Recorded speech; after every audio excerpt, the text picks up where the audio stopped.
Hey friends, welcome back to Tech Unbox Pro.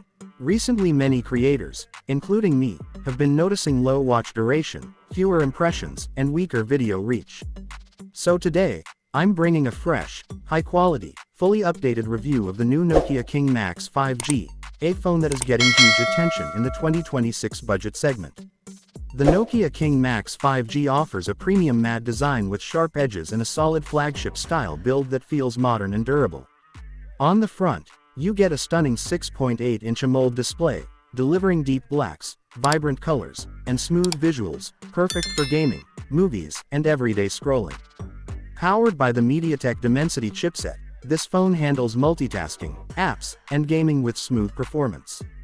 With 5G support, everything loads faster and stays responsive. Its 108 megapixels triple camera setup captures sharp, detailed, and colorful photos, while the large 6000 mAh battery easily lasts through a full heavy day. If you're looking for a powerful, stylish, and reliable budget 5G phone, the Nokia King Max 5G is an excellent choice. For more premium tech videos, make sure to subscribe to Tech Unbox Pro.